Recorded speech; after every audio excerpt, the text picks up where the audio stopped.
明かりの消えたページ浮かんだ青い影たちダンスが拍手を聞くように耳を澄ますのよ見えないトゥモロー誰もがAnd welcome, everybody. It's episode 101 of the Red Leaf Retrocast Anime Edition. I'm your host, as the usual, JD, joined Hickey and Tori. You guys, it's good to be here. Yes, as always. Yay. Finally, right? Sometimes. Okay, summer is going. The Euros have started, Tori. They have. Woo! Did you ever think this day would come? Yes, I did. And now we're finally here. So, a little bit of a weird tournament, considering the fact that, it'll just be taking place over a bunch of different countries, and some countries is playing like every single game at home, which is a little bit bullshit if you ask me, but hey, at least it's going. Yeah, it doesn't seem fair, does it? No. It's the other team is lined up as the home team. Yeah, because that matters. Right. Yeah, so we're Turkey. covering. Yeah. Anyways, Yeah, we'll get to more sports talk in a second, I guess. But we're doing Glass Mask today. That is our anime for review. And for those that don't know, we have a little bit of a new decision format before we choose an anime and separate it by decades. So we wouldn't choose back-to-back anime in the same decade, just to kind of give us a little different flow and feel for anime over the years. Now, we have kind of dropped that, going after episode 100 here, and each host, we're going to go on like a little decision system. We just trade off who picks the next anime for review. And Hickey, it was your choice to choose Glass Mask. You're up first, 1984. Why did you choose this anime? What made you choose it? Good point. I don't know. He wanted to That's make us what suffer. No, not through Glass Mask. Glass Mask is an anime that you hear a lot, especially if you started watching anime mid-20,000s. Mid-20,000s? Yeah, mid-20,000s. I'm sorry. I wanted to say two things, kind of mixed up. Oh, it happens to I'm not me all the paying a lot of time. attention right now. Not paying attention while you're podcasting? Oh my god. It had a... Hey, Todd, it's a little bit hard to pay attention to shit, and you know this stuff. In the mid-2000s, Glass Mask had a remake. Mm-hmm. So I had reminiscent memories of people saying, oh, this is a very old anime that was quite good back in the day, way before I was born, and I didn't give a shit. But I think it is listed as one of the best shoujos out there. And I was like, oh, you know what? It's old. It has like JD's age. Might as well. We're a retro anime podcast. My age? Excuse me, this anime is older than me, I'll have you know. Just part of We also don't review a lot of shoujos. And when we do, it's usually in the same vein of Glass Mask. Fact number one. Aim for the ace. Aim for the ace, yeah. Yeah. At least this one they weren't going for the knockdowns. Well, I mean, it's a different kind of Oni coach. This is by far, doing this podcast, finding anime tropes of the past. One thing that I really love, no matter what era, is the Oni coach trope, where it just involves children getting the shit kicked out of them for the sake of competition. Hey man, listen. This was how you got the best out of people. I still want to see that. I still want to see the one with the just proper like Soviet training regime. Fucking kidnapped from your family when you were 2 years old. Isn't that China though? That's like modern China. I would say like If we look close enough, I believe we can find some Gundam that is that has that. Even if Well, it's like the newer one, the Orphans one. Oh, Blooded Iron-Blooded Orphans, you're Yeah. right. Yeah, true. Although there's no Oni coach in that Yeah, one. that's kind of my problem. I just want to see somebody like, you're going to be a fucking ballerina. It's like every time they do That's a something wrong, choice. they break their fucking foot. Like, yeah. Are you What, you telling think me you you can take can't a be break? the best ballerina would be able to dance on a broken foot? What are you doing? Yeah, so the Oni coach is absolutely hysterical. It's a good thing it's cartoons and it's fake. Yes. Anyways, sports. Avalanche are out of the NHL playoffs. Guys, I'm very saddened to inform you, but they lost 4 games in a row. They were eliminated by the Las Vegas Golden Knights, because when you think hockey, you think the team in the desert. Yes. Nothing says ice like Las Vegas. Anyways, yeah. I mean, I'll let you know that the Brazilian Olympic hockey team actually qualifies to the Winter Olympics quite often. You are joking me. I'm pretty sure I'm not, but I'm pretty sure they play a lot of games. I don't know if they go to the winter, but we do have winter Olympic sportsmen. What's next? Are you going to tell me Jamaica has a bobsled team or something? Probably do. You guys aren't familiar We with do the have movie, a bunch are of them. I am. Okay, good. But I have my own bobsledding guys, and they train on like water parks looking places. Mhm. It's quite interesting. With like big rollerblade Yeah. bobsledding. It's quite interesting to watch. Nah, man, just take the big water slides at the water parks. That's how you do it. Yes. Yeah, so Avalanche really played some very underwhelming hockey at the end, but luckily in basketball, because I know you guys are big basketball fans like I am, the Utah Jazz are up 2-0 in the next round after basically, so they lost game 1, then their star offensive player, I should make the difference, came back, they won 4 in a row, and now they've won the first 2 games against the Los Angeles Clippers. And a lot of people are saying the Jazz are one of the favorites to win the championship this year, after being the number 1 team in basketball with the best record. It's always weird when you hear analysts and fans just completely discount smaller market teams over and over again, because they rarely ever win anything.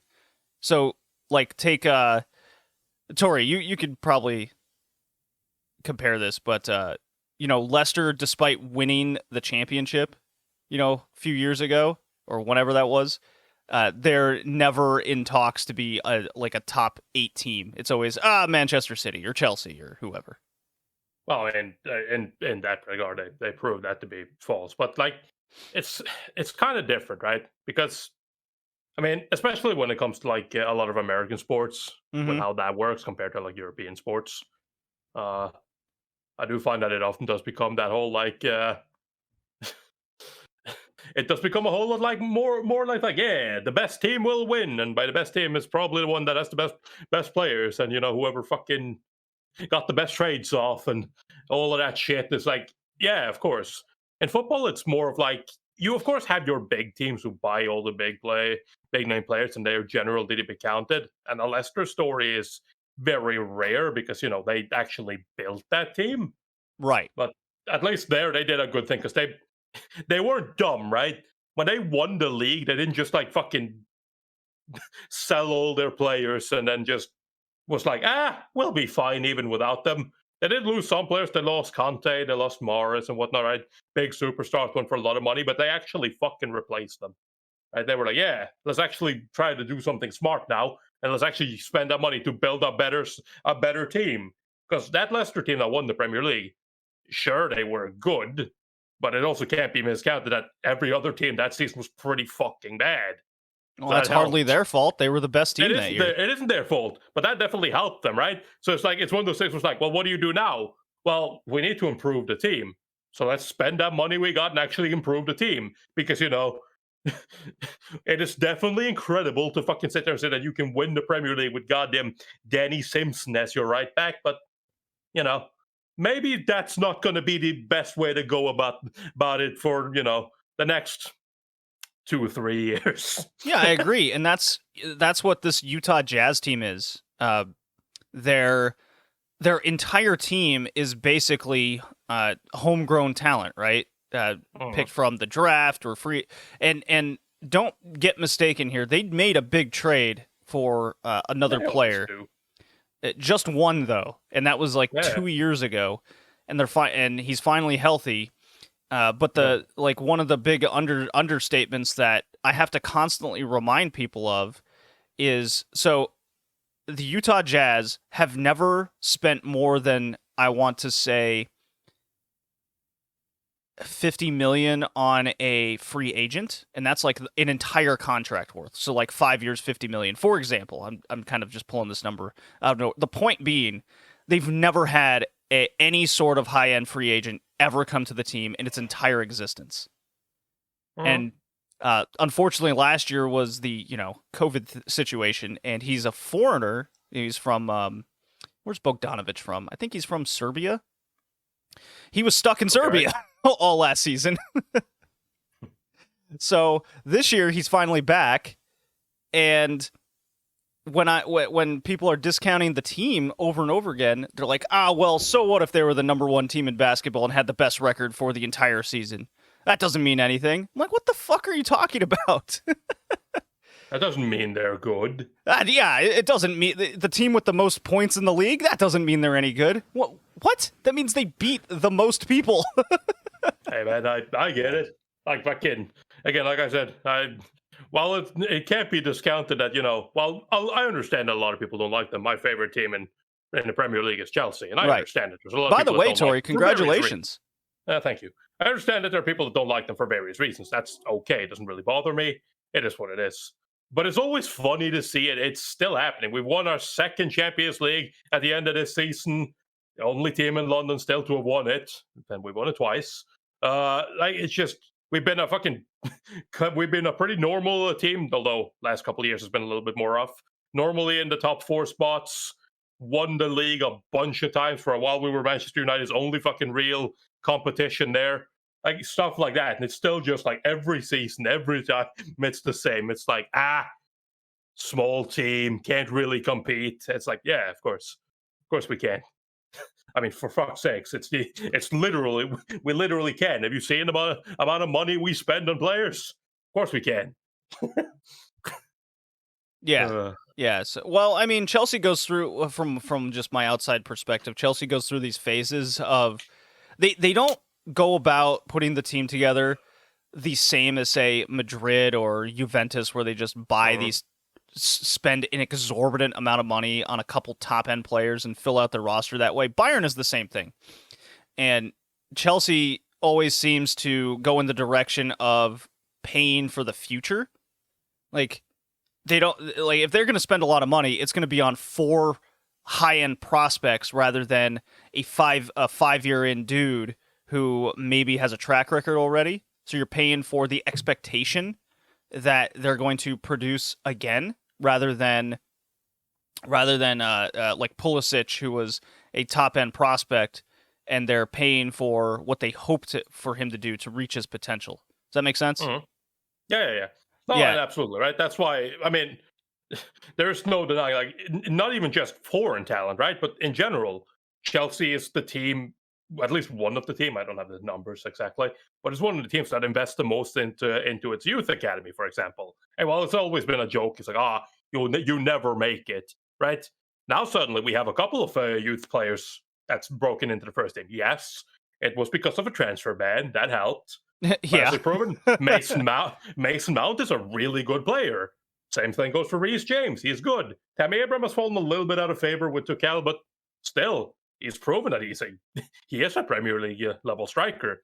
he usually, although again not this season, but he has scored over 10 goals last season, 14 I think he got, and stuff like that. And he's shown that he can handle the level. So it's like it goes to it works. It might not always produce, the next Lionel Messi, but of course it doesn't. That's a very rare occurrence. Right. So it's like it works. Chelsea buys a lot of younger players again. Spent a lot of money on Kai Havertz, who obviously German superstar. All of Germany tips him to be their next greatest player, but he's still really young. He's like 21 years old. Plenty of time. Even though people are like, oh, he's had a shit first season. Yeah, he's had trouble, but I mean, towards the end of the season, he suddenly became really good. And again, it's not like it's fucking over for him because he had one bad season. How bad is your season when you scored a winning goal in the Champions League final, really? But you can't take that away. Yeah, and it's that mentality. There's only a few teams that can do the whole pay for a top-end transfer player. There's not a lot. So the big, what I find probably better is in general football terms, they pay for youth because that's what costs the least, and it's what develops your team from the inside to the field. In American sports, I think it was Dirk Nowitzki, and there was a couple other Germans when they were interviewed when I was living over there many years ago. They commented on the weird aspect of American sports. What an anime podcast talking about sports analysis, but it's just kind of what's on my mind lately, just with all the playoffs going on and baseball season going, and it's football transfer season now, and the Euros have started. It's an exciting, and fans are back, which is very exciting. Fans are back.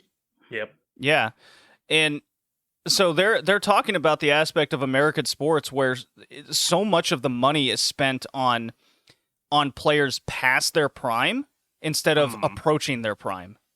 So like LeBron James, I'm sure you've heard of him.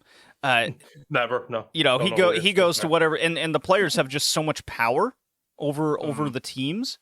So LeBron James can pick up and go to whatever team he wants, and he'll get like 2 or 3 superstars to follow him.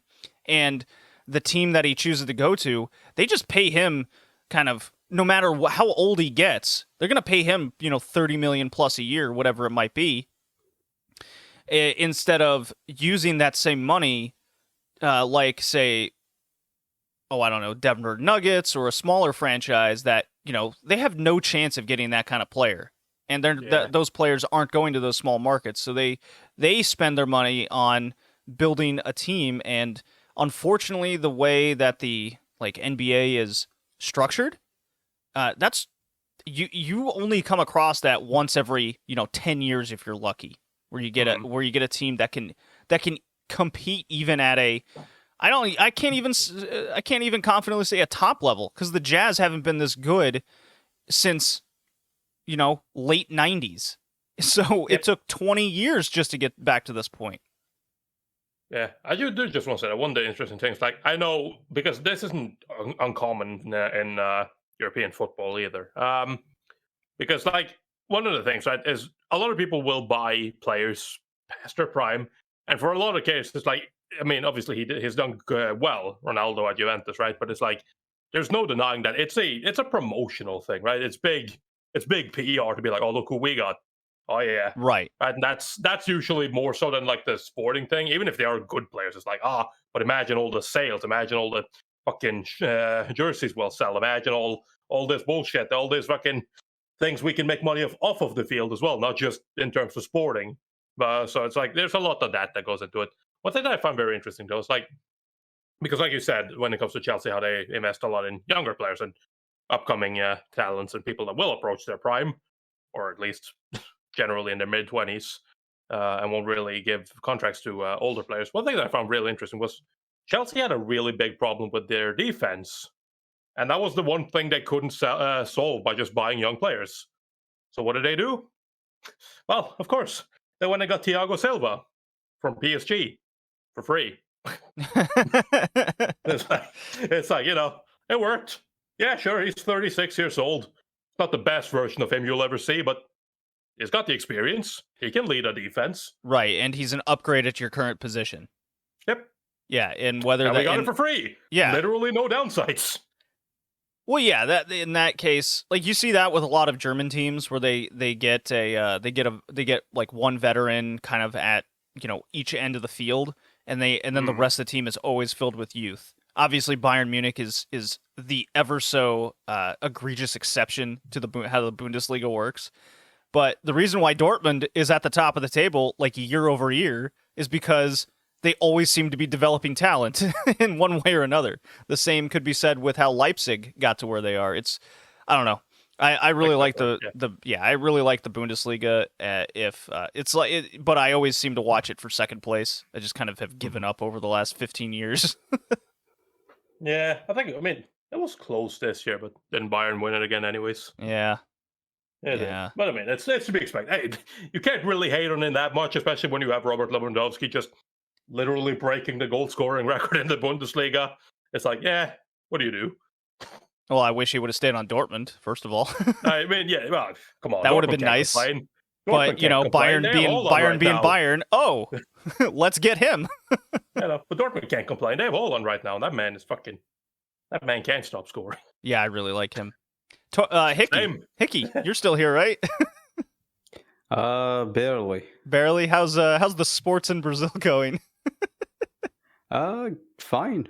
Copa America started, which is the that did South American Euro Cup, and the qualifiers, the World Cup qualifiers are going on as well. Yeah, I think I think CONCACAF started as well. Like all the sports are going. I don't know about that one. It's all about Mexico and the United States. I think the United States got stomped again because they're so good. I don't remember. Yeah, this is an anime podcast, guys. Have you guys looked at the summer season? Just completely changing the subject. I haven't. I got a little bit distracted right now because I have a game going behind me, and what's the game? The Danish players it's Denmark versus Finland. Oh, that's right. Players. They were playing today. Yeah. I looked over my shoulder, and one of the Danish players was just on the ground unconscious, and it looks like he swallowed his tongue. Oh, that's really bad. That's not really good. Bad. Yeah. Is it a concussion or he just? I don't know. He's got a heart attack. He's laying still. Ooh. Yeah. So this is bad. Yeah, they have the full medic team out now. Oh and shit. Yeah, I think he swallowed his tongue. They're really working on his mouth. Eek. Ooh. Anyways, so I'm pulling anime podcast. So I'm just gonna pull up because I mentioned this to you guys like a week ago that I just got curious and wanted to look at the summer 21 season. Mm-hmm. Let me do it right now. I have, and I figured since I know it's like 3 weeks away until it gets started, but I figure we could talk about this now. Dude, I have zero interest in like any of these coming out in the summer. Yeah, pretty much the same. I mean, Magia Record getting a second season. I couldn't even stand that show. But like Love Live, I guess, for those. Sonny Boy, I've heard people are interested in, but maybe, I don't know. Scarlet Nexus is getting an anime. But yeah, no, like it's nothing that looks too interesting to me, which is good because honestly, I have not watched any anime at all this season, so I'll watch this season's anime next season. Sounds like a plan to me. That's a good plan. Sonny Boy. And hopefully I'll be back for I don't know. Like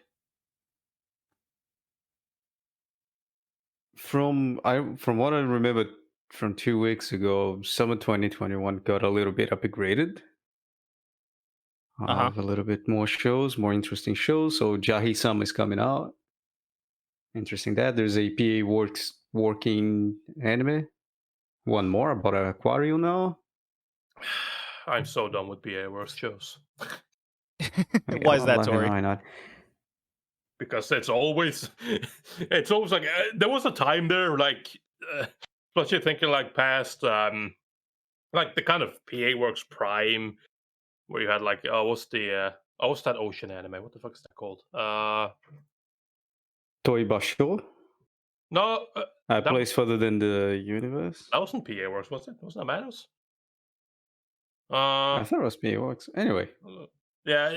Either way, I don't. The name escapes me right now. It's like 2012, something like that. A long time ago. And then like that was like PA Works high. They got a couple shows new, so it was exciting. And then they kind of hit this stride Nagano of like Asukara. Nagano Asukara, that's the one. They kind of hit this like stride of like, oh yeah, we need to watch it. We need to see what they make because they make beautiful shows, and yeah, they do. But it also kind of gets boring a little bit after a while, and I don't know. after a couple of shows, I'm just like, I'm not really that excited for any of these. They look good, and I'll check out an episode or two, and then I'll be basically like, yep, seen this before, and then tune out, and it's all just the same, and not exactly the same, but it's not that interesting. It's like they have like a similar for me anyways, they have like a similar feel to like KyoAni at times where it's like there are certain shows that KyoAni puts out that you look at it, you don't even have to see who makes it. You read the name, you see the synopsis, and you're just like, that is a KyoAni show. And I feel like PA Works has that as well now. I got you. Like, that is a PA Works show, all right. Yeah, like there's three that People working, a looming threat to the workplace. Yep. Sounds like a PA Works show to me. Yeah. Sounds like a PA short. like there's three anime that I'm seeing from summer that might pique my interest, but I could also see that me watching like one episode and going, yeah, I don't got time for this. It's the Mappa shonen type show that it's Heian Sadai no Idaten. You guys familiar? Which one? Definitely Oh. not. Idaten, deities of the peaceful generation. Heion Seidai of Hida Tentachi. Yeah. So maybe that could be something I'm into. Sunny Boy, you mentioned. I read it. It seems like it could be okay. It seems like it'd be right up my alley. It's got that kind of monster-esque character design to it. Mm. And then I've seen a lot of advertisements for Nighthead 2041 and Scarlet Nexus, so maybe I'll check those out. Yeah, Scarlet Nexus is a brand new RPG coming from Bandai for the Xbox. Oh, so it's probably PC going to as be well. more of an advertisement for the game. It will definitely be. Yeah. I mean, the game looks interesting, but you know, The game is Anime the is, game looks fun. yeah, anime is like. I don't know about the anime, Yeah, but but of course those the game three definitely it looks beautiful and fun. Yeah, those three I just mentioned, they're way down at the bottom of the list from my anime list of shows people are looking forward to. Like the big ones are Slime Season 2, no interest from me. Kobayashi Dragon Maid Season 2, no thank you. The Higurashi sequel, the Higurashi sequel to the remake is also coming out. So Is it? Or is that an OVA Yeah, or yeah. something? No, Yeah, it's yeah. serious. No. Oh, I see it. Sequel to Higurashi. Oh, I didn't even know that was coming out. All right, so one for sure. The Higurashi need to sequel. watch the There you first go. one. Got one. Yay! Yeah, so there are some things there, but it's not. It's one of those typical like summer seasons, in my opinion. Summer is often like this. It's not necessarily the highest quality of shows. Maybe there'll be one surprise, but generally speaking, it'll be a very calm season, as summer often is. Yeah. So good opportunity to probably play finish up for a lot of shows I've been meaning to watch. Catch up, beat Near Replicant, because I still need to do that, and then go into my Yakuza grind. Oh, I need to finish Persona 3. Finish Yakuza Kiwami 2 and work on my post-graduation final paper. That's right. We've been talking about that thing for so long that I feel like it's never going to happen. I do. It's okay. It starts on July. I think I have until December to finish it. I have 6 months to do all the research and writing. I can do the writing in an evening. I don't mind that. The problem, like the biggest problem, is finding the source and materials and books and buying everything. That's the most painful part, the buying.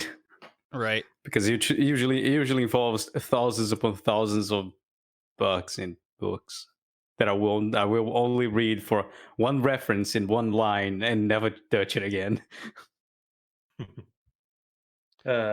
Yes. Let's see. Well, since we're talking about it, how about that moving bar? Movie bar, sure. Let's Yeah, go back let's see. to So that would the be- year is 2006. Summer 2006. What do we got? Ooh, baby. Welcome to NHK. Now qualifies. Nice. Familiar of Zero. Ooh, Honey and Clover season 2, which I've never Ooh, seen. Zerotsuka. yeah, I haven't seen it. That is one interesting second think I- season, I guess. I don't think I like Honey and Clover, just for the simple fact that I don't like Marge Comes In Like a Lion. So. Yeah, you probably wouldn't like That's it, true. Tori. Definitely up my alley, though. Production IG Le Chevalier Dion. I've seen that show. Oh my god. These shows look That's not a good terrible. show. Yeah, this is. Oh, I mean, so see you what, mean this it's is what I mean, summer right? season. Yeah, summer season. What do you expect? So we got Honey and Cereal Clover 2 Kiss? and NHK. That's like it. Benbo Shinmai Monogatari. Let's see. Maybe there's some OVAs or something that came out that was interesting. Mayhaps. Of course not. Where's the OVAs? There they are. Wow. Oh, O&A's. Mobile Suit Gundam Seed. CE-73 Stargazer. Yee. No thank you to that either. Helsing Ultimate. Yeah, of course, because yeah. God, I'm looking at all the anime that were ongoing during the summer. Besides, let's see, Oran High School Host Club was still going. Ergo Proxy was still going. Nana, Blood Plus, Utaware no Mono. All right. I mean, yeah. The Girl Who Leapt Through Time is now a movie that can be reviewed. No way. Yes, way. Really? Yeah. July 15th, 2006. Oh. Oh Ooh, wait, we we can might have review to. Stratos 4. We might have to do Girl Who Leapt Through Time. Oh boy. Resident Evil 4 Incubate, the anime? Oh, yeah. Come on, that's what we all want to watch. All Resident Evil TV and movies are amazing. Girl Who Leapt Through Time. Wow. That could be good. Always got to check. Hey, no hole. Why does that look like it came out in the 70s? Probably did. No, it came out in September 30th, 2006. You sure it's not a spin-off of an older show? But why wouldn't they update the art style? I don't know. Prequel. Yeah, there's a bunch of prequels. Is it one of those shows that keeps coming back like every 5 years? Why do they have an Inca guy listed as supporting cast? What? Yeah, just in case. Benevolent guider of souls through the realm of spirits. And he has a Spanish name. Good to know. Good to know. So I can punch this guy once I die. Let's see. They do have an updated one from what? Hold on. What the fuck just happened here? What? It downgraded from 2003 to 2006. What? Why would you? You know. Well, Wait, what? this What the fuck concerns is you this a lot, anime? Hickey. I don't know what. This is the first one. Hold on. Just take a look at the promotional art for that. Just copy the link. Just Tori, drop it here. what are you Me. working on over on the YouTube of Anime Top Scholar? So currently, I'm working on kind of a continuation of the thing we did with the top 10s for the podcast. Except this time it is all of our combined ones. So, we scored them. And then, because of course, only one show actually came out on top as the clear winner. And everyone else tied. Not with each other, but you know, with different shows. So we had to sort that out.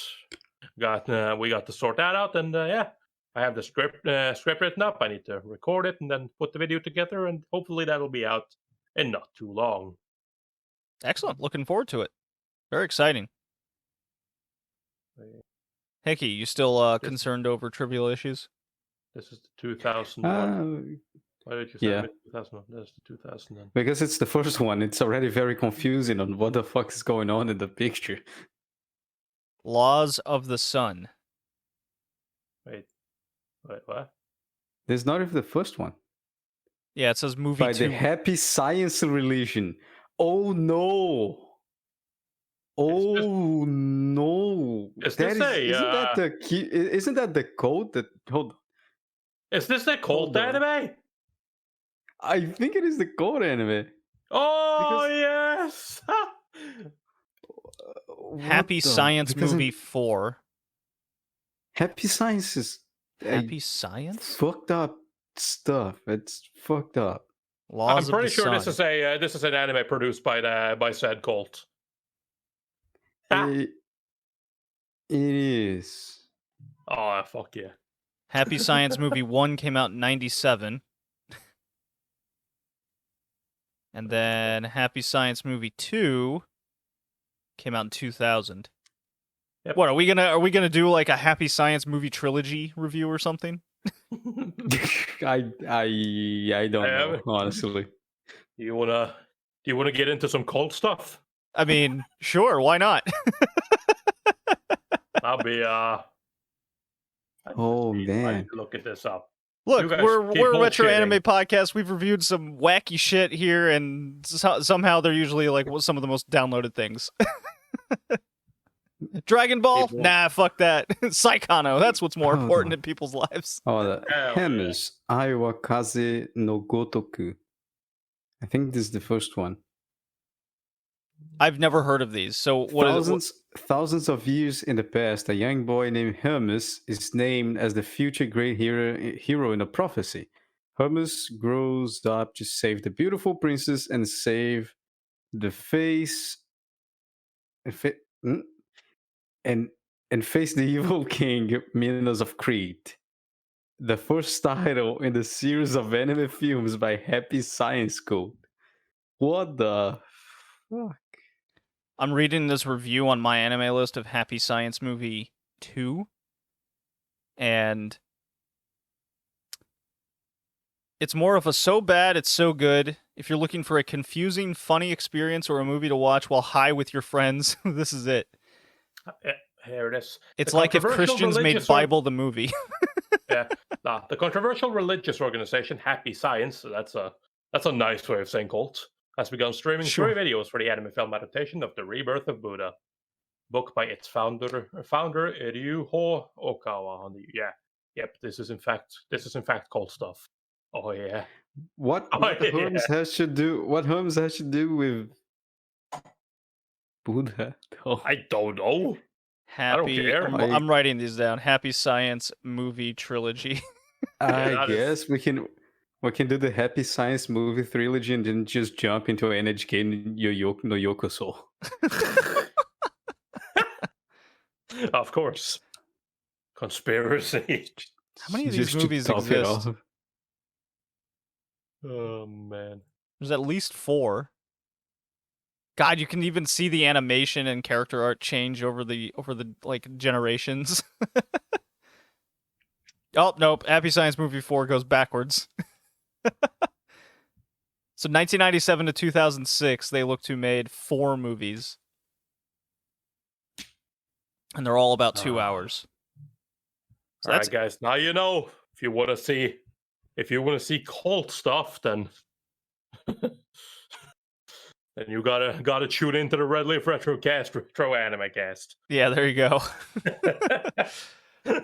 With that, shall we go into the acting cult world? Ah yes. Yes. Isn't Happy Science the code they made fun in Yakuza? Probably. I'm pretty sure it is, yes. That sounds about right. Just, yeah, because they have like the little dance and they are Yep. smiling. Hmm. Yeah. Oh man, that one was a weird ass go to Machi mode. All right, so I'm gonna play. Yakuza Zero Tangent. I'm gonna play 2 drops back to back. So bear with me for a minute here. Chise is cute, Okay. but slow. She's little, timid, and on top of that, really clumsy.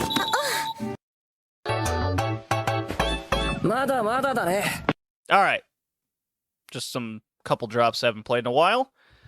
Guys, we're talking Glass no Kamen, aka Glass Mask, from 1984, the spring 1984 to be specific. It's an anime that ran not 23 episodes, it was 22 with a recap episode to finish it off. Yeah, that's one of those confusing. I mean, it's one of the things when I was like, if I would have just watched this, I would have been like, okay, all right, so there is more to come. And I mean, It never comes. No, there is more to come, but the first one was from like, what, 93, I think? And that is a remake. And then another remake in 2005. Hmm. Yeah, Although it's that only did go remakes. longer. Yeah, so it's like, Which, why which is would you- it's quite sad because like the first series, it's like 2 years of the main character alive. Yeah. No, 3 years. 3 years of her life. But the manga stopped when she's 20 years old. So like there's 4 years of her life that is missing as an actress. But man, what a fun little show. I had too much fun with this. Yeah, so it's by Studio with Icon, no the reason. Sazai-san studio. Director is Gisaburo Sugi, who also did Night on the Galactic Railroad, the original Dororo series. So he's got some background to him. Damn, that guy.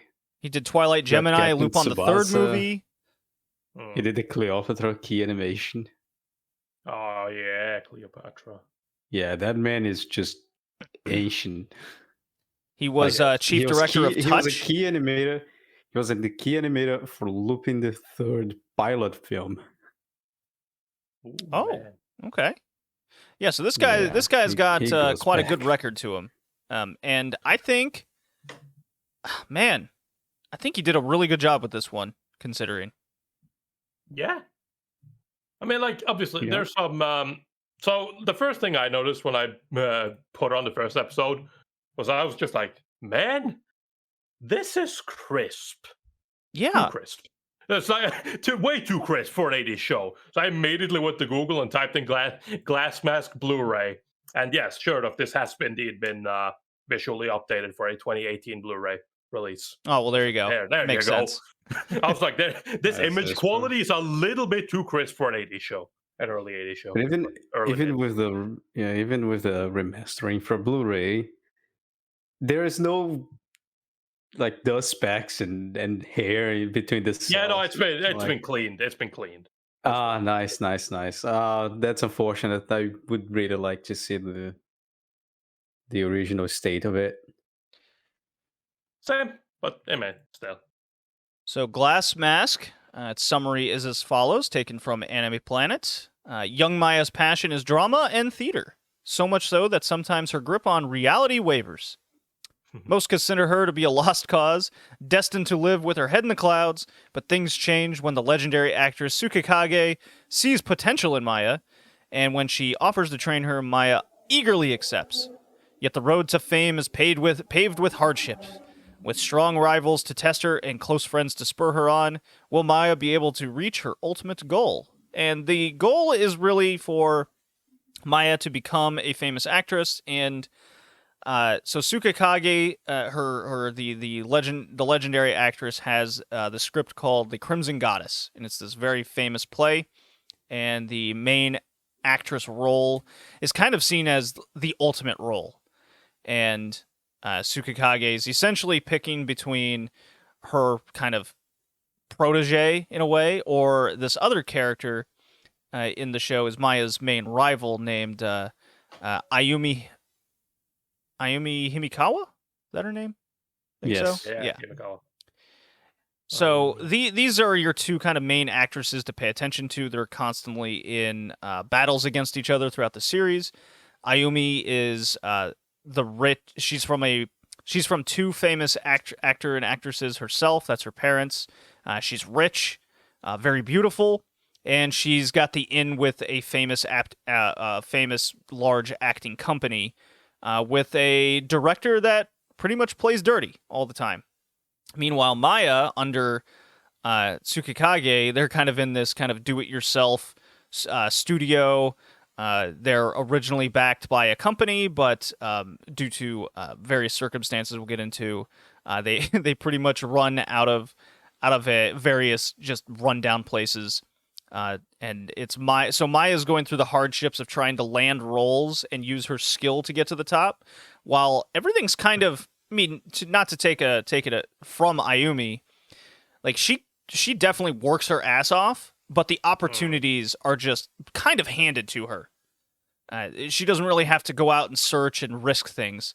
To an extent, yes. Yeah. But, like, this is one of the things that I appreciate about this show versus a lot of other shoujo shows and a lot of shows in general that deals with these kind of things.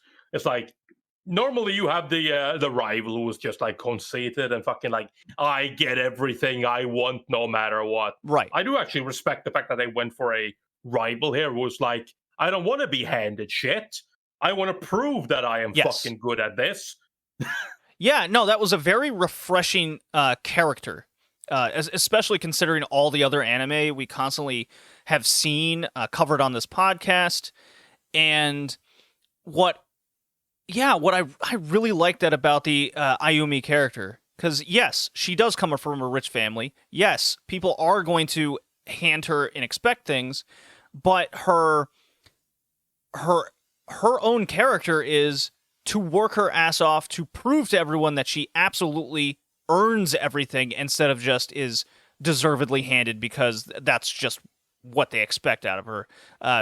Probably one of my favorite moments was near the end when they're both in the battle of the Helen Keller role. And as they're training, Onodera, the dickhead director, he's kind of blowing off Maya because she's, let's call her an outsider for now. And he just he doesn't give her any advice. Just go play Helen Keller on your own. I don't want to blah, blah, blah. You're a free spirit. And so he's going up to Ayumi and he goes, okay, now about your character. And Ayumi, instead of just accepting it like we would with a normal kind of like Ojo-sama character, she just goes, why don't you just give me the same advice you give her? Like, I want to beat her with my own skill, not through your bullshit. I really like that, and the entire show really was about those two characters doing just that, and all the way from start to finish. And it was very enjoyable. Hickey, I'm gonna say this right now, I really enjoyed this show. Yay! The redemption arc continues until on next time, because the next time is really bad. It's quite. It's very, very good. I think my favorite part is definitely the Maya. I think she's an excellent character because she can strive. Especially coming from like the last, we had Touch, which I guess it's similar to that, where the guy doesn't really get a proper redemption. The Oni coach. He's just a dick until he goes blind. And this one, the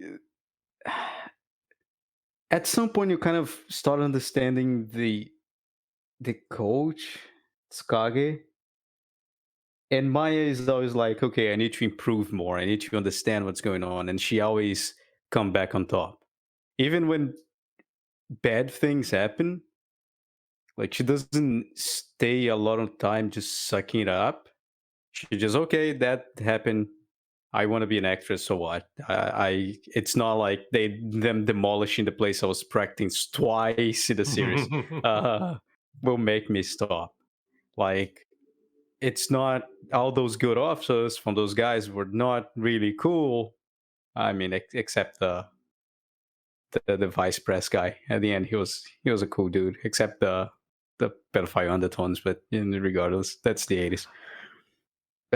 Look, I wouldn't say, "Oh, that's the '80s." There was what Hickey glossed over there. I mean, I say that's the 80s because I will let you know that up to 2012, child pornography was legal in Japan.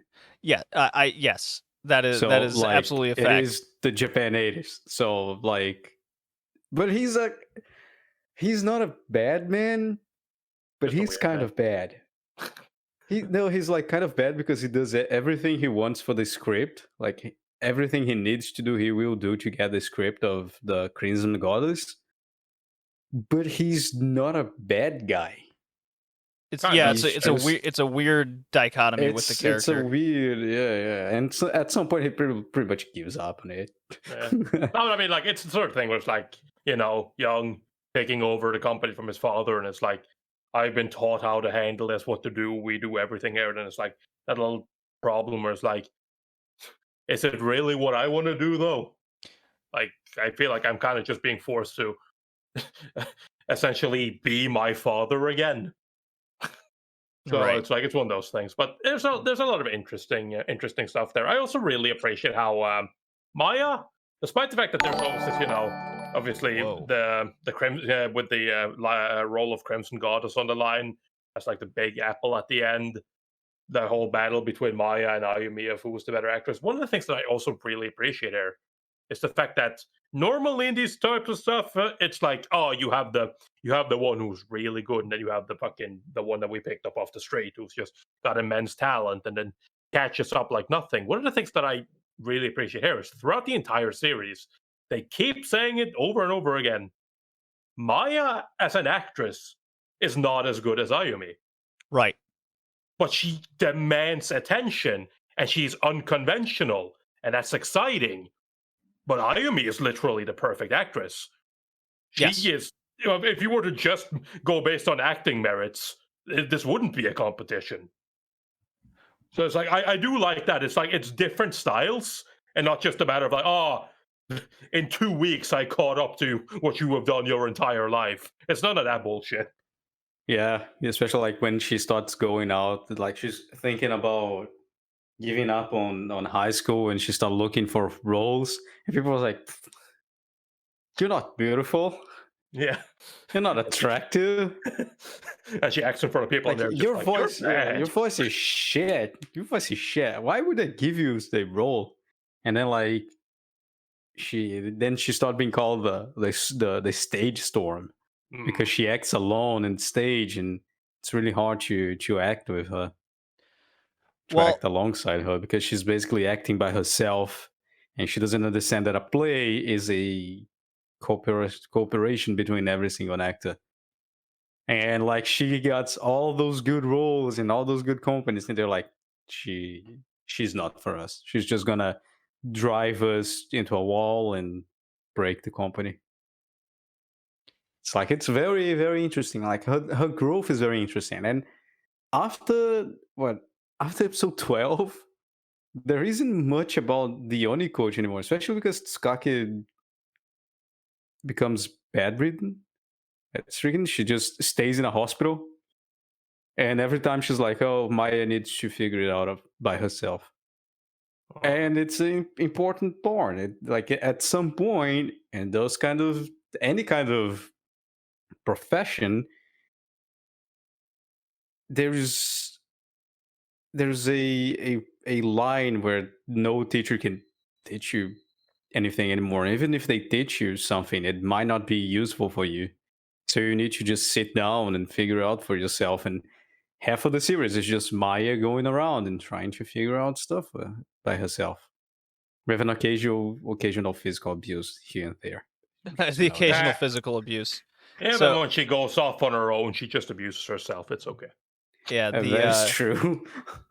You guys mentioned the progression of Maya and how she's able to learn each role, and each role is harder than the last. It shows her progression as an actress, which I really enjoyed. Her starting her first role to find her own character in whomever she's playing as, rather than who she thinks the character ought to be, and that kind of what makes Maya very fresh and gives new perspective to her roles. That's the running theme with her, while Ayumi just knows how to be that character. Like you said, Tori, the perfect actress. And when it comes competition time, we keep saying competition, which they perceive it as a competition in the anime, which makes it very enjoyable to watch. Is each time Maya is able to captivate the audience and be the fan favorite, while Ayumi is regarded by critics as the better actress for a good chunk of the show. And even to the and going forward through the different roles, Ayumi, cuts her hair, becomes a boy.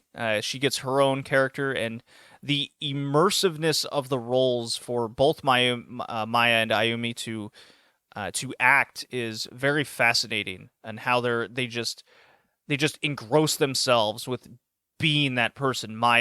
From Maya learning to have a bit role of someone with a paralyzed leg, where she ties her up her own leg and becomes that paralyzed person, all the way to the Helen Keller role, which I'm sure we'll keep hitting on, where she fucking locks herself up in a house, deaf and blind, to just for days and days and days, and she slowly kind of loses her own mind a little bit. She's losing track of time. She has no idea what day it is.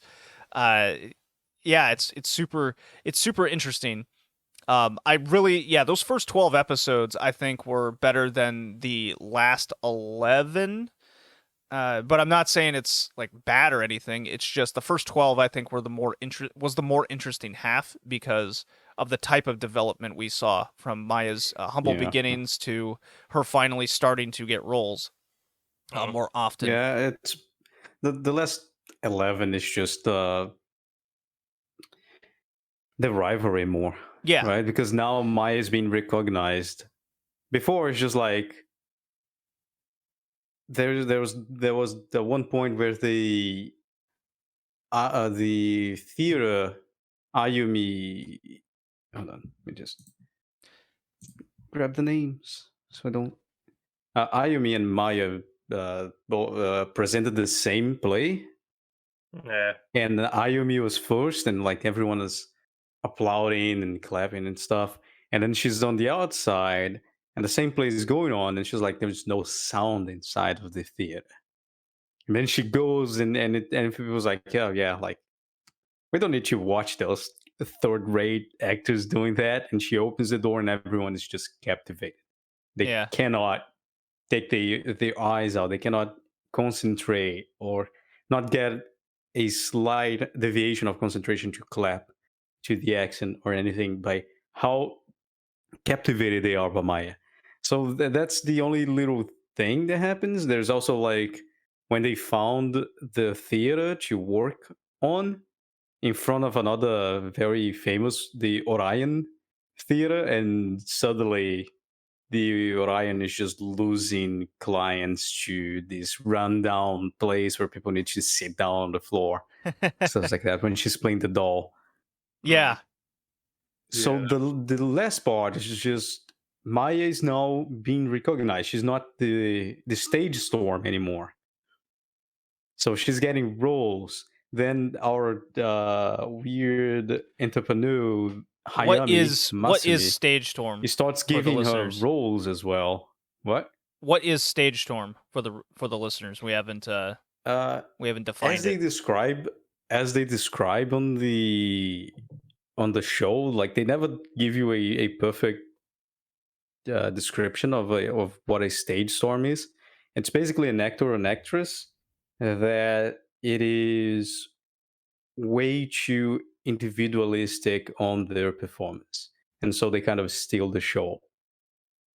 So everything ends up being everything in the play starts turning around them instead of around a relationship or a scene. It's more about just their own actress. And the show, when Ayumi kind of realizes that when she's playing the doll, she finishes playing the doll, Oh, not Ayumi, Maya.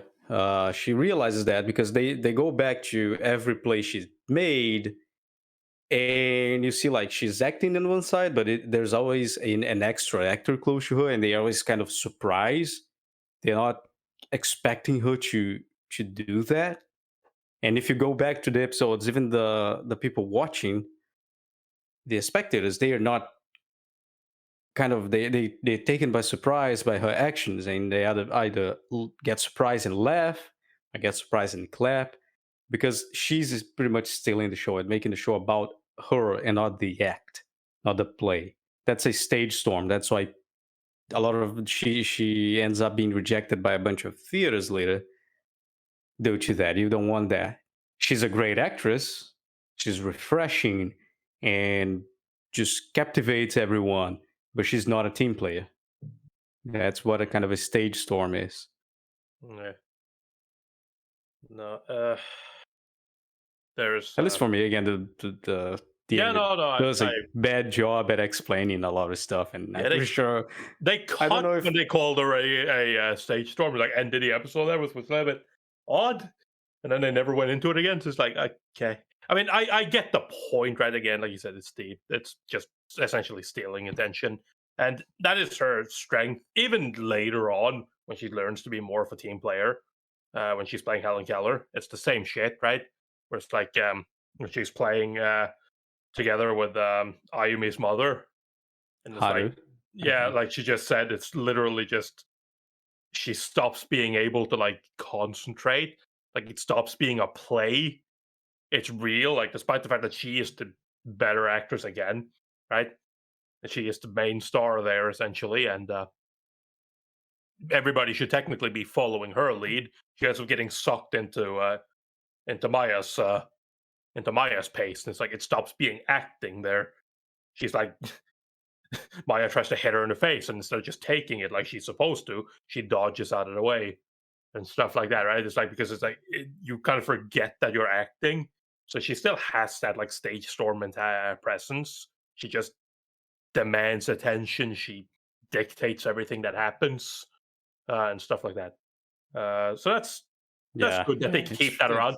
One thing that I really, really do think is kind of funny though, which is when I saw this, I was just like, these people would be fired so often. The amount of times, not just Maya, but Ayumi or others, just take the play into their own fucking hands and changes the script and changes everything for everyone. It's like, holy fucking shit. You guys would be out of a job so fast if this was real life. Yeah, that's one of the problems of the show. It's kind of the shoujo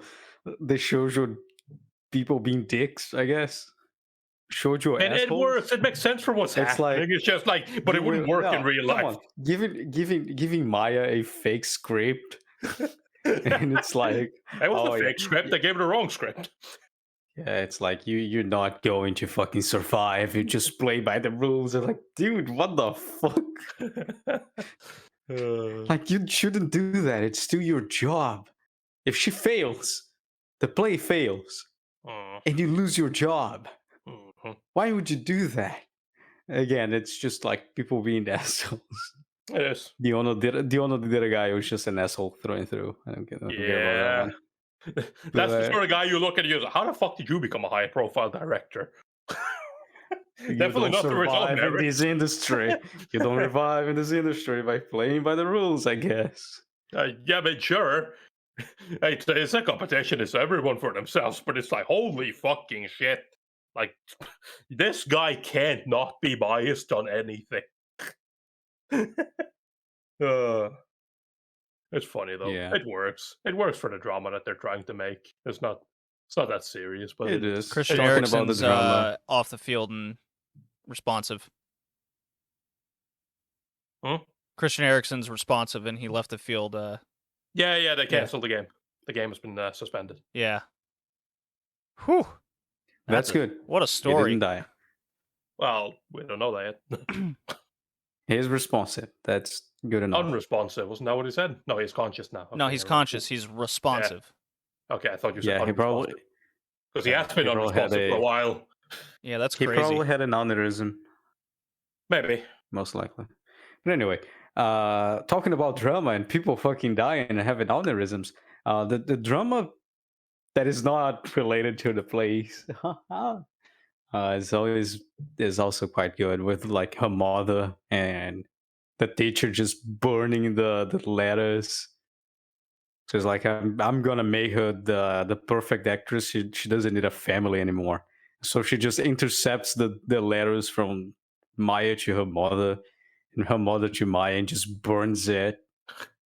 And then like Maya mother just keeps saying she'll never be an actress. And then she start coughing blood, whatever the fuck that means. It's the Japanese winter Well, disease. she had tuberculosis. Is what they told her she had. Oh, that sucks. Yeah, the mother And she relationship went was blind very. from malnutrition. Yeah. Which is pretty funny to me.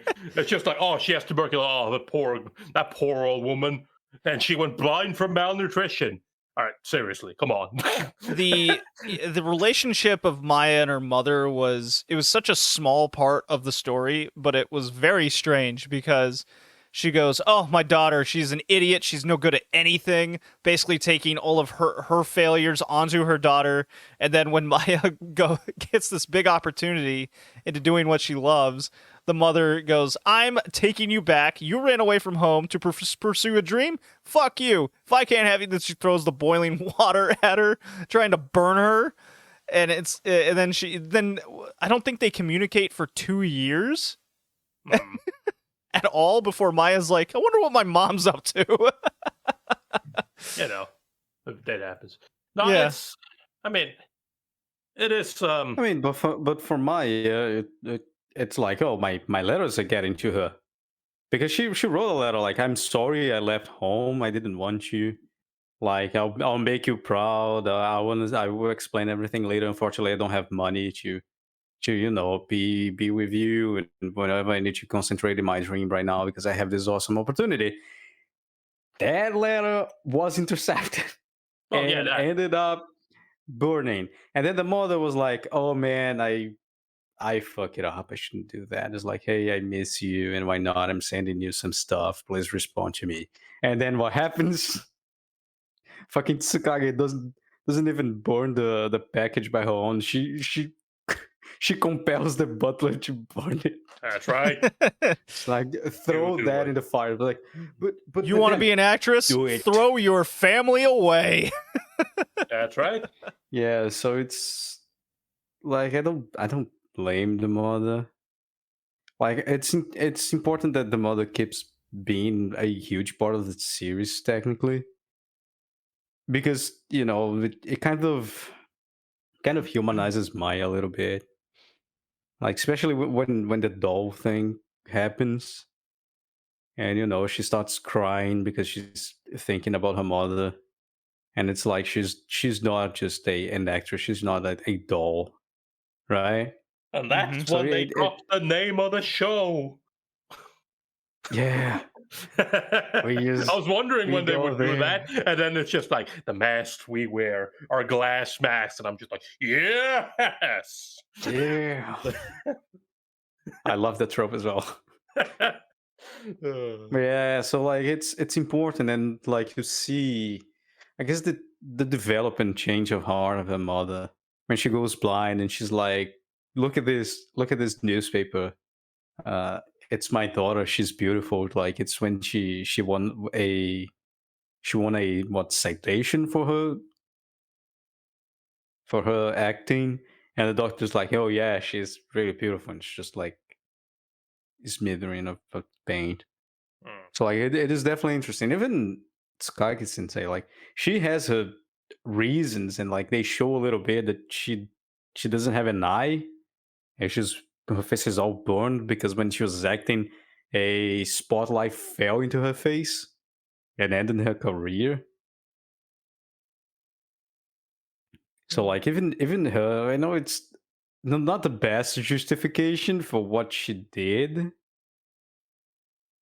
but like, Tsukaki is a little bit beyond salvation, I guess, mentally. She's insane. She's not. I do kind of like that trope. I do like the trope, the fucking It was like, oh, she's dying. I will not die until I've seen my my play fulfilled, and we have an actress, and we see how this shit works. I refuse to die. Although I'm glad that they kind of decided to pull back on that a little bit, where it's like, okay, let's actually have her go back and rest now, instead of just constantly being like typical, like trying to push through the fucking heart attacks and everything constantly for the rest of the series. So that's a little bit refreshing. Casually escapes hospital. Yeah. I mean, even still, that's still a thing in anime to this day, where it's like, oh, you're in for a serious disease. I'll just walk out. I'll just take a stroll through the park. No big deal. Yep. It's always funny. I mean, I assume that has something to do with the same thing, where it's like, here, you technically can't force someone to stay in hospital if they really don't want to, but yeah, I don't know. I don't know. It depends. All right, to pivot back a little bit. You cannot force people to take blood transfusions and surgery. The rest you can force them. To pivot back a little bit, what was everyone's favorite Maya performance? Ooh. Okay, I'll go first because I got mine. Sure. Yeah, this was when the series, I decided it was. I decided this series is good, and I'm way into this. And it was the Onodera guy. He convinces the two dudes from the Tsukikage group to sabotage the performance by first breaking all the props, and then because they found replacement props and they were fixing them, they then stranded the rest of the group away, so that forced Maya to do the entire play on her own, and that was the one. That was the same one where Ayumi did the same play, correct? Yes, it was. Okay. Yeah. So Maya has to do this entire like hour and a half play solo with just a couple people knocking on the door just at the right cues, and how captivated the audience was and how she was able to just do this crazy solo performance. The amount of stamina and just kind of changing up the lines accordingly and kind of using her training skills that she knows to date, or at least learned to get through this play, was super intriguing and fascinating of how she was able to get over these particular trials and tribulations of each play. And this one was the most compelling to me. It definitely was. Although I will say one thing though, which is a little bit like, again, typical shoujo tropes, a little bit annoying. Imagine being those guys who tried to sabotage that for already pretty stupid reasons. Can't believe they didn't realize they were being set up, but it's what it is. It's called the naive. fact that they went through all the trouble of breaking everything, all set pieces, all costumes, everything, except for the main character's costume. It's like, if you fucking went through all of that, why stop at the last thing? They forgot, and they were almost caught, I guess. I don't know. Don't worry about it. It's so dumb. It's like, come on. All you need to do is just rip it in half. Like, come on, fuck off. Yeah.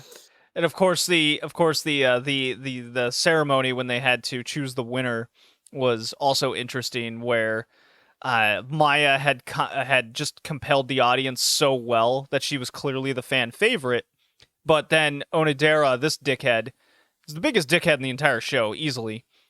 He does the whole political play. It's like, look, I'm from the rich company. I implore the judges to disqualify her based on just these stupid reasons that are like totally legal. Spirit is like, what do you mean acting spirit? Motherfucker did a play by herself by an hour and 40 minutes. Right. That is more fucking acting spirit than the whole fucking cast of every single play in here. Yeah, but so I do love the words. judge's response to that, though, which is literally just, this guy's so fucking insistent on this shit. I don't even want to deal with this guy. Let's just go for it. Yeah, right.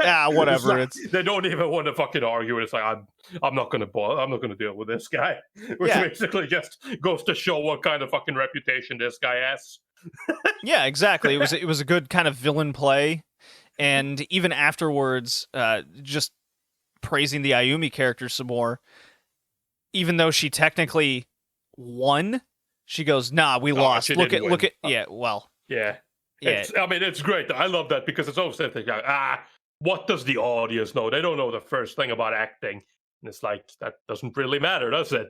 Considering the fact that they're the ones who fucking buy the tickets. They're the ones who come to see. right. Come They're to the see paying you. So if customer. they don't want to fucking see you, then what does it matter if you're technically better?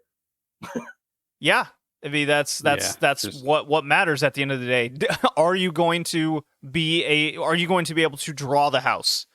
And Ayumi is like, well, I'm taking this L today, guys.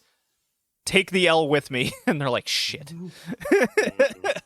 because they were ready to just lay it into her. Ah, you failure! But all the fans are around her, just asking for her autograph and congratulating her, and that's a running theme throughout, basically. And Ayumi kind of has to. I really got the feeling she had to. What's the word? Convince herself that she was better at the end, despite Maya getting the award. She goes, "Oh, you won because of your freshness and being unique. Ah, that means I technically won." I was like, "Bitch, she got the trophy, not you." No. That's at least that's not how I get it. Say, because the thing is, right?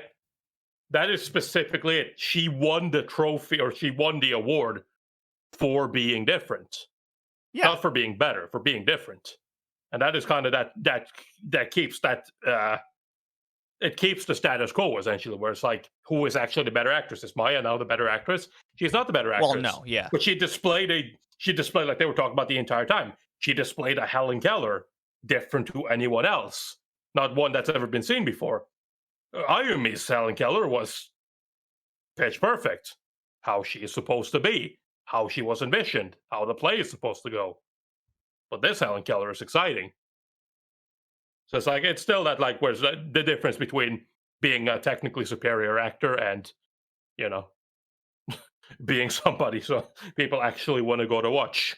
Yeah. Well, if the series would have continued, I would have liked to see the progression. You can always jump into the manga, JD. It's 49 volumes. Yeah, I mean, and I could. It's still technically not over because it went on hiatus in 2012. I don't, Tori, call me crazy, but I don't think it's gonna finish. Said anything with finishing. Well, yeah. So what was you two's favorite play? I guess the Wuthering Heights. Oh, Wuthering Yeah. Heights.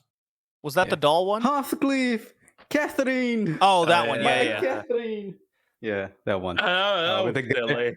Because like how it's kind of the pinnacle of how well Maya can impersonate a character, feel the character, and become the character.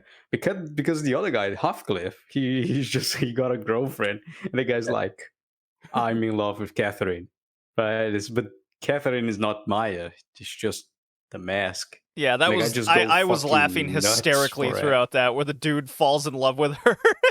Yeah, I do find and it interesting as well. It culminates on the doll one, where he's like, "That is not my Catherine." Yeah. Where did she go? Yeah, it plays into that play as well. Yeah, I do think it's really interesting as well, because even in the build-up to that play, you have Sakura Koji, Maya's quote-unquote boyfriend.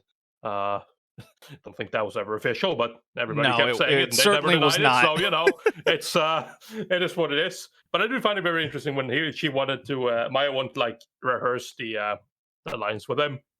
And it's like, you see Sakura Koji, all he sees is like, he sees in her eyes that he sees that she isn't looking at him. She isn't looking at anyone. She is just imagining Heathcliff, right? Right, she is turning it. She is just changing herself and is only looking for Heathcliff. And it's like, he gets jealous. It's like he can't handle that.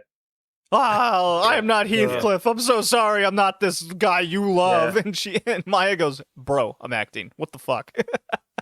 Yeah. And then he disappears for like a year. Yeah. Like, oh fuck. It's like, damn, that was quite the leap. They don't talk a lot about the timing in the show. No, they I think don't. there's only like one mentioning in like episode 20 or something. Like, oh, it's been 2 years since I found you. I was like, oh, what the fuck? It's been 2 years? Yeah. Yeah, it makes sense. Poor Sakura Koji, though, always getting fucked, even in the end, when it's just like, I'm going to travel to America and start all over and become a great actor. I will see you again one day. And Maya's like, I will see you off. Never did. Yeah, it's just cool. It's like, poor dude. This guy is like, he even said, it's like, I've been trying to to get to you, to talk to you, to fucking catch up to you, but you don't even look my way.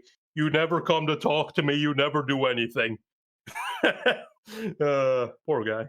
Yeah, Yeah, Maya. he I mean, tried Maya his was best. established as super weird and a little bit obsessive from the very start, where she's delivering all of these deliveries, food deliveries, just to get a ticket to a Ramen. play that she clearly couldn't afford, and she gets in there and Fucking memorizes. dives into the ice cold ocean for Yeah, that no thing. problem. For fuck's I sake. can go to the play now. I love Like, she's okay. just there, like, yes, I did it in the water, and I'm like, motherfucker, somebody needs to get her out of there before she drowns. Yeah, she's gonna get hypothermia like immediately.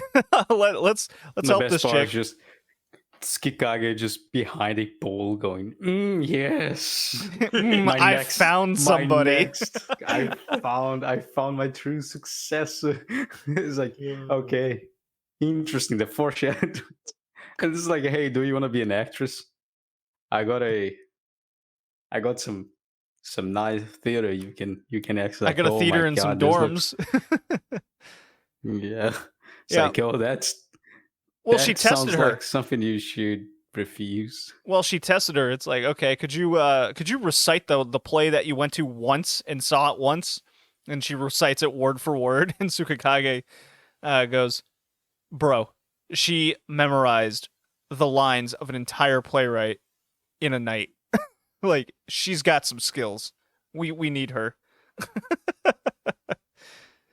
And the theme of Maya kind of learning lines kind of immediately in a night was established, and that was her role.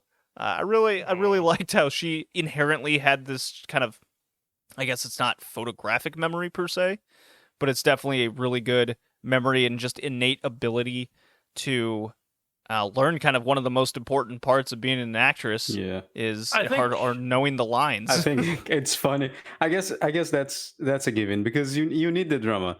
It wouldn't be fun if she spent like 4 episodes to remember the lines. It's more fun if she takes 2 hours to remember the lines, Right. which you can which in an animated episode you can put in 2 minutes. Like she's reading and some flashing scenes flashing, just so you have a very primitive and tropish passage of time sequence, and then you have 4 episodes of her trying to become that character, right? And trying to like, who is this person? But what she thinks about that and how she feels about it? It's like, I don't know.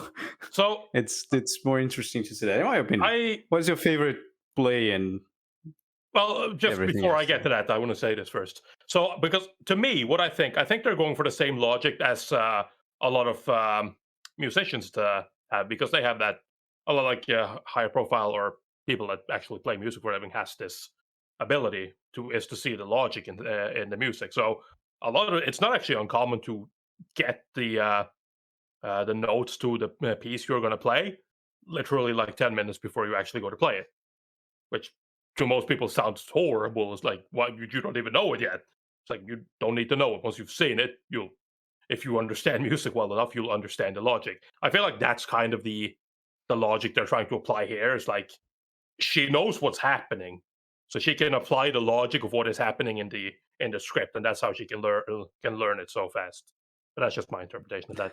No, I honest- feel you. I feel like that in law a lot, Mm. but mine is a little bit more of a metaphysical state of mind, weird shit that I should not go into, or be a little bit too confused. But I understand what you're saying.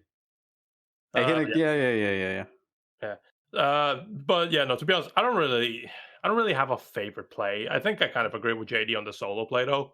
Mm-hmm. I do think that is the strongest showcase for her. I mean, it literally is. He won the he won the audience award for that. But it's like it's something like that. I do wish we would have seen more of the Helen Keller stuff because that was interesting. The little parts we saw, but it is kind of like interspersed with all Mayumi and all of that. So it's Yeah, it's interesting on its own. it's an interesting battle, but it's like you don't really see enough of it to get like an impression of the play, which is weird to say when you're watching an anime. It's like, oh, yeah, I want to get an impression of the play. It's not real, my dude. Stop. I mean, I guess it fulfilled its job. Then. It did. If absolutely. that's the feeling you felt, yeah. Yeah, I guess yeah. the most important part of that play, aside the play itself, is definitely the water part. Yeah. Where That's, like how that's both- literally how- the climax. Yes. yeah, how one of those, because you still have to play. It's a weird script in that sense, because it is a double climax script. It's not a little. It's not it's also very hard to do it, because you need to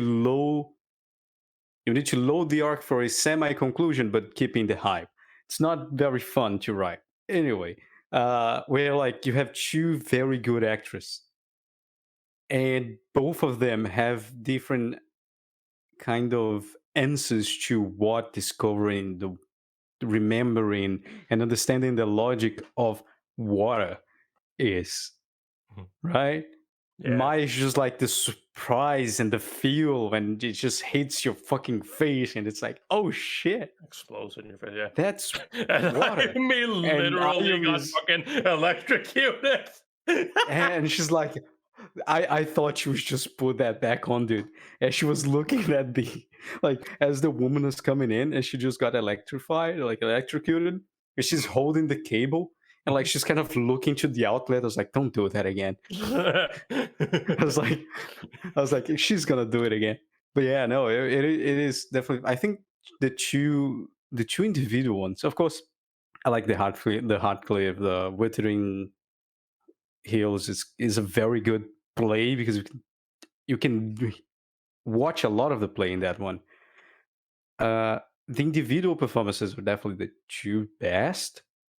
One is again the one where she's alone doing the blue pot thing with everything being destroyed.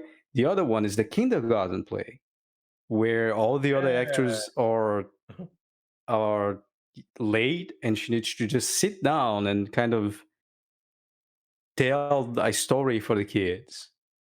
And like the actors come in, and she's like, oh, it's in the half of the story. Okay, let's just get ready and pick it up where she stopped. And the kids are like, no, we don't need you guys. And like they just fucking rage quit and go away. And I think it's kind of a very important lesson to her, in kind of the middle of the stage storm kind of thing, where the road she's taking is quite a lonely one. Yeah. And a lot of people can be angry at her for being just talented. Oh, I do think it's kind of funny though. Literally be like, you stole our stage. Motherfucker, you were late. Like way late. Tough luck. This is what it's like in the real world. Yeah. But at the same time, it's just like how to. I guess the kind of show trying to tell you, like, even if you're very talented, you can't over boundary yourself. Well, yeah, Like, but I mean, even like you need to understand it's dumb, but like, and it was extremely uncalled for. She's just like, well, there's a bunch of children here. What the fuck am I supposed to do? yeah. The children are rioting. The fucking the school I teachers would have are fucking understood their armed themselves. frustration if this was a Yeah. big ass play, but I mean, for fuck's sake. Yeah, the fucking teachers are ready to grab the fucking ARs and put down the rebellion and shit. She's like, oh fuck, I need to do something about it. Like, I understand that, but it's kind of like a sad thing. I guess it's this realization that not every actor kind of celebrates just the acting, and be kind of grateful for that. I think it was a very interesting play I mean, to see, like, she's just like, because she doesn't know how to react. It's like, it's just for that. She's like, But- she's just, well, yeah, shit. Even It's an Masumi did interesting one. that. Like, even Masumi did that for her. One of the interesting things in the end there, when she is in like in their studio thing, and they run into each other. And, Maya treats Masumi like she always asks, like absolute shit, right? Because she hates that man. She hates that man, and I do find that very interesting how he immediately just grabs her and be like, "All right, around these parts, you treat other people with respect, because this is the fucking route one to being hated by everyone and not be given opportunities. If you show that you can not handle being polite and handle being cooperative in a working environment, which is like, it's essentially the same thing as you're talking about, just this time in the business perspective of things. It's like, yeah, by stealing people's attention, by being rude, by not seeming like you're willing to cooperate. That is the number one reason. It's like, even if you're good, who the fuck's going to want to work with you? Because you're just a problem and not fun to deal with either. Yeah. And I think it's funny that it's just Masumi saying that. Yeah. Because that guy was just kind of, he was painted as a villain in the beginning, but he's kind of like just doing his thing. I guess he just want to have fun. And then the secretary is just like, "Hey, you tried to fuck that girl?" It's like, nah. Like when she, what was it? When she was selected for a role, or to be part of an audition for the role, and he's just playing golf, and when her name comes in, he just misses the hole, and he just goes back, and she's like, "Hey, yo, you want to fuck that girl?" I was like, "Nah, it's just an impression." Every single time, and at the end, it's like she doesn't need Mr. Purple Rose anymore. It's like, man, Same thing. I respect you. Yeah. I respect you. Fuck you, but I respect you. Same thing when you got the fucking like when they're looking at the fucking like prospective people to play Helen Keller, and then it's like the agent comes in with like, all right, fine, we'll actually go ahead and do a thorough check to see who can come in, and he comes in and he hands him all the pictures, and then he just hands her Maya's picture, and he hands like, and this one's a maybe. Masumi is just like, man, when did you become such a good scout? And he's like, what? What do you mean? Yeah. It's like, wait, huh? And I like that the scout just becomes fucking Maya agent at the end. He's always with her. I was like, wait, okay, I guess. It's an interesting one, because like that man, she paid fucking scholarship for Maya so she could act, right? It's like, man, that guy was just raising the fucking actress. I was like, hell yeah, I guess it's a hobby now. I guess that's what you do when you're rich. I don't know. I don't have a lot of money to just go around distributing scholarships. Listen, man, Yeah, definitely. And then episode 23. You need to start handing out purple roses. That is true. Although it's a little bit hard to get a purple rose. Yeah, it's right. You know, those things shouldn't. Do purple roses exist in nature? No, right? Yeah, I think so. I think so. Yeah. They do. Yeah, they do. And if how not, you expensive are could they? just make a hybrid that will turn out purple. Yeah, I was about to say. Like, Yeah. I don't. Yeah. I don't know, man. I'm not a fucking flower expert. You're not a botanist. No, I'm not. Shoot, Funny those- enough, the only thing I find is either erotic massages or tattoos. So, Yes, know, both go absolutely together. I found 2,000 farm fresh purple roses bouquet selling on Amazon. See, no But, problem. Then. it's on the US Amazon, so like it cannot ship for me. It's a little bit hard to ship those here. So Interesting. yeah, 44 recap episode, huh? What a way to end. Yeah, just like the show ended with episode 23, which is a recap. Yeah, not A quite recap what I was for What you expecting. would think would be then a sequel to come, but that never happened. I mean, it technically got a sequel in 2005, though it's a remake, because it has like twice the episodes. I assume it goes further. Yeah, it has Oh, like More manga 50. doing It has that like would be 55 cool. episodes or something. Let me see. I mean, I guess I'll just get the episode 51. the 2005 version and keep going because I want to see her in television because that was the kind of the end. It's like now you got offered a television show to be the main character in a television show, and it has its own sets of hardships. So if you want to improve as an actress, then follow that career. And then maybe become the Crimson Goddess because that thing is still in the air between her and Ayumi. Whoa. But then Didn't mean to play that. Okay. Yeah, I'm sorry. I clicked on one of the 2005 Glass No Common pages, and it started playing like episode 49. Nice. Different animation. Shockingly, you'll be shocked to hear. yeah. Yeah, it was quite fun. Episode 23. Interesting to have a recap episode. I think it was a bad episode. I wouldn't mind. I wouldn't mind the recap because they were using the teacher Tsukage as narrating her experience as raising Maya as an actress, but I think it was not well executed.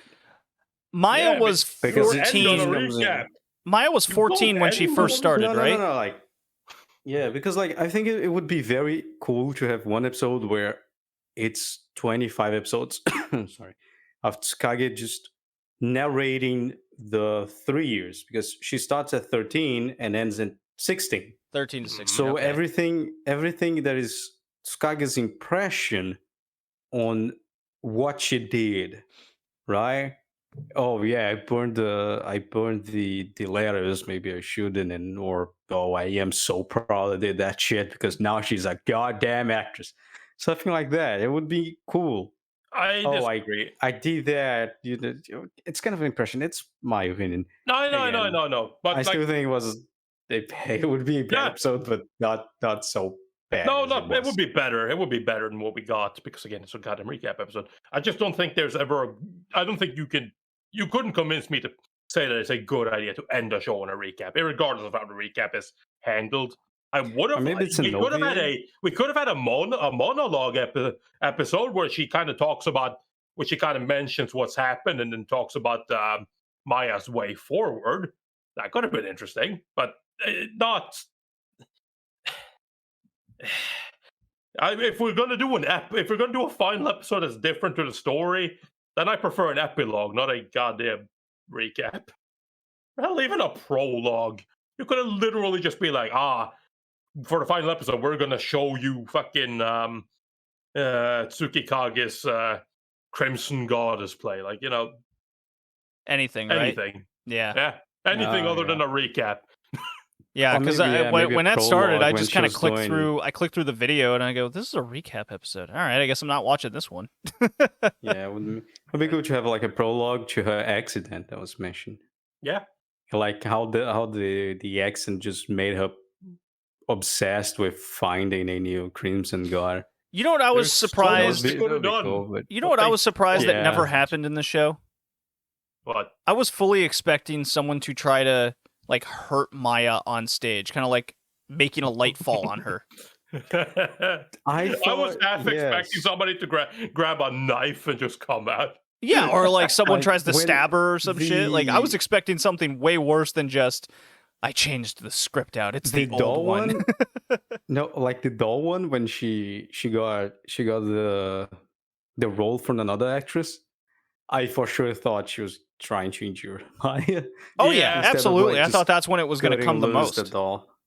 I will make sure that you will never step on stage again. Oh my god, oh my god, oh my god, oh my god. I swapped the script for you. What? That's it? I made the puppet's head fall off. Yeah. Oh my god. Because and the It's reason why I thought that, and I think you guys are in the same boat, is because they kept showing this recap of a light fixture falling on Tsukikage when she was an actress Yeah. and burning half her face. Yep. No, it's they play that up to be something way more than it actually was. This Yeah. guy's just like, but I mean, out of everything, that's the least severe thing. Is like prop breaking. Yeah, it sucks, but you can deal with it. Like, that's now you just showed everyone that she can fucking deal with shit going wrong on the fly. Good job. Great. How exactly You've would made this make her. sure that she never stepped foot on stage again? Yeah. Yeah. She was gonna get like stage yips or something. No, come on. She will forever be known as the one who was on stage when the prop broke. Because that's never Yeah. happened Meanwhile, before. we already had a bunch of like improv bits with her when like the first confrontation with Ayumi, where she couldn't only say like yes, no, and she just fucking blast through that, and it's like, oh shit. And then you have the chair one where it like just kicks down the chair, sit on that. And it's like, are you sure you want to try to make her improv on stage? She's just gonna make the fucking play better, dude. But of course they don't know that. I think just making bad decisions in front of a live audience is just not very good for your acting career. Yeah. All right, we ready to score this thing? Sure. Okay. Yeah. Hickey, like I said, I really enjoyed this. This was very surprising. When I read what this show was about, it's a shoujo. It's about a child actress going through phases of acting. I wasn't expecting for it to grasp me the way it did. I loved the two main characters this was focused on. Even the supporting roles of kind of the rich dude that's secretly supporting her from behind the scenes. Yeah, there was this weird like love connection there with him, but they didn't do anything with it, so at least we didn't have to. It wasn't shoved down our throats. Tsukikage was a good coach, and she played her role for the first half of the series. I actually liked the fact they didn't delve into kind of a relationship boyfriend-girlfriend thing, because then that would have I think that would have detracted to the more important thing of Maya's career, since that's clearly what the focus was. Would I have liked the show to have ended on a better note? Would I have liked the second half to be a little bit more engaging than just watching a play? Yeah, probably. Is it unsatisfying ending? Mostly no. I don't think it was. The recap episode is unsatisfying ending. Well, that is yes, but yeah. I mean, you could easily just say the show ends at 22 episodes. The reason on why Maya is dancing on a leotard in the opening really throws me off. Yeah. So I can't really think of too many things to very much fault the show, other than kind of 1984. Maybe a little overdramatic at times, like getting locked in a shed in the middle of winter and for like 5 days. No, dude, that happened. That needs to happen. It's the only coach. Yeah, and she wasn't even that bad because she stayed on the outside, playing and doing the roles over and over again. Despite being very ill, yes. Yeah, so maybe things were over dramatized, but I laughed at them. It was definitely entertaining fun. I give the show an 8 out of 10. Extremely solid. Will recommend going forward for shoujo type shows. Absolutely. Definitely. Yeah, no, like I said, shoujo isn't exactly my type of show, shock horror. But it can be fun. We need to find you a mecha shoujo, Tori. Yeah, mecha shoujo. Mostly in the form of like, making fun of it, like we've done with Attack Number 1, because that thing is silly as all hell. Aim for the Ace, which, I mean, Aim for the Ace was good. Aim for the Ace. That was also... Look, the problem with Aim of the Ace, again, it's because the fucking coach and every single fucking athlete, they went for knockouts. Yeah. Like, they were playing tennis. It's like, okay, so you grab the ball, you throw it up, and you aim at the fucking the other person's jaw. It's like, are you sure it's not the floor? No. straight to the jaw. Oh, I don't know, break man. There shit. was that training scene where Tsukikage just kept beating Maya. Yeah, Okay, I say mean, your come line. on. No, Yeah, so she could pacha! get angry. He's not doing it right, JD. God. Do it but again. like You could feel angry. Yeah, but I agree with it. It's not the same, you know. It's not like No. we're not winning at acting by going for KO here, like they do with tennis. So you know, I should take that out of context and make a drop out of it. We're not winning we're not winning acting by KO. So that'd be interesting, actually. Yeah, no, it's pretty good. Like I said, I really like the rivalry in this one. My Ayumi rivalry. It's a very refreshing rivalry. It's good.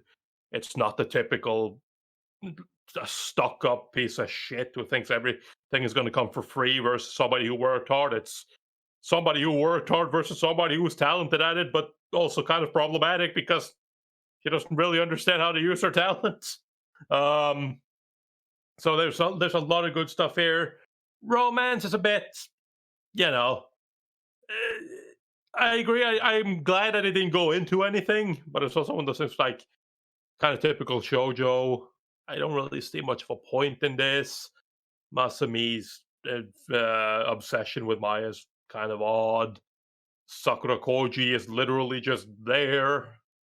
He was there to save her together with Masami in the beginning, and then after that, he kind of just hangs around and be like, "Man, I really like her," and Maya's just like, "Man, they call him my boyfriend," and it's like, okay, so are you actually like? I mean, they never deny it, but they also don't seem like it. So I don't know. Who cares? Tsukikage is fun. There's just a lot of good characters in this show in general. Yeah, there's even It's fun. the theater mates, Yeah, like yeah, the other guys, yeah. even the ones with no name. They're cool dudes. There's They a don't have guy a that looks like fucking Saggy with yeah. the long beard. They He's don't have always a whole hanging in lot the of fucking background. yeah. They don't have a whole lot of development, but honestly, they don't need to. You quite quickly understand where they're from. Like they give you the necessary information for those that are important enough for it, so that you kind of know where they are, where they're from, but then generally just act as literally what they are, supporting characters. They're supporting the main role. Which is, that's fine in a 23 episode series, technically 22. Recap episode sucks. It really feels like they were setting up for a second half or a sequel to come. Like they were like, we're gonna go for a recap and then we'll work on a sequel, but that apparently never happened. Yeah, I don't know if that is absolutely. I think that's I a don't know if safe that is the assumption. case, but that's what it feels like. No, I think So, that's an absolute safe assumption, and it just never Yeah. happened. Like it just got it didn't get renewed. Yeah. So no, it's generally speaking, I think I was pretty captivated throughout this entire thing. Acting was good. I also like that it's not just hammering on. You actually do feel there's a difference between them voice acting and voice acting, which is nice. There is the place that you, at least the ones you get to see properly, are actually pretty engaging, even if you don't, you don't get to see everything. You don't get to see an entire play take place, but it feels it hits those dramatic beats pretty nicely, and you feel like you get kind of invested in it. I did, anyways. So yeah, a good time, surprisingly good time actually. I also give it an 8. Hey, all right. Tori, it's not Nice. often that you and I are on the same page. I know, right? I actually had this pegged at a 7 at first, but I changed it here because the did more too. I thought about it, I was like, yeah, I do really like this show. I did like this show. I wasn't sure if I wanted to give it an 8 or 7, so I originally gave it a 7, but I've decided to bump it up to an 8. It deserves it. Yeah, I had the same debate. I've been debating this ever since I finished the show and during the whole podcast. It's like this show it drags a little bit in the middle. Sure. Yeah. Because a lot of characters they change kind of role. So one of the supporting ones, the green-haired woman, she becomes more of a side character more than a protagonist. Tsukake goes from Oni coach to just kind of a very understandable character. Mm-hmm. Yep. She doesn't ask for forgiveness for what she did, with her mother, and why not? Same with the mother. Like they become understandable characters. Even though you pity the mother a little bit, I did, but they don't ask for forgiveness. They just there, and you just accept them as what they are. Maya change roles. Masumi change roles. He becomes like more the purple rose dude instead of the big bad. Even him as Masumi, he just doesn't. He becomes way mildly. Sakura Koji is just there. There isn't much to him. Ayumi also changes a lot. She goes from being someone who relies on talent to understanding the benefits and the hardships of working hard. And if she wants to be someone who works hard, she needs also to work very, very hard. So because of that, it kind of goes way too down in a kind of conclusion, so new characters can rise again. So it feels a little bit out of base. That was my only concern of giving it a 7 and 8. But since you guys enjoyed a lot, and it was my recommendation, I will settle in the 8 as well. Wow, all three of us agree on the same score. What was the last show that did that? Basically, Anne of Green Gables. I mean, not even that. You gave less. it the highest out of all of us. I know, but So, we're all kind of the 8 or above range. Yeah, no, it's. I guess pretty good. Gankutsuo was another one that got that high, right? Yeah, I was the one who gave the highest for that one, but yes. No, I mean, it would have been pretty funny since this was Hickey's recommendation if me and JD enjoyed this and Hickey hated it. Oh yeah, that would have been funny. But sadly, it wasn't meant to be. Yeah. Well, this was a very enjoyable show, an enjoyable episode to do. Our next episode is Tori's pick. What is your pick, Tori? Oh fuck! You bring it. I forget. Let me look at it. Hold on. Well, I can tell you. Keep entertaining the people. I mean, I can tell it. I have it in front of me. No. I'm going to tell it. I can find it really fast if it stops scrolling back up. Yep. The next one we're doing is obviously You're Under Arrest OVA. God, JD. Come on. You know this. And it's the OVA from 1994, to be specific. Yes, it is. The first instance before the TV series. Yeah. I haven't seen this seen the show in a number of years. It'll be nice to a little revisit that. Short and simple. We'll come up with a nice topic to talk about prior, other than the sports talk. Maybe not everyone's into that, but hey, we have timestamps for every episode. If you're just interested in the reviews, you can just skip right to that. That's right. Yeah. All right. Well, this was the end of episode 101, guys. See you next time. Peace. See ya.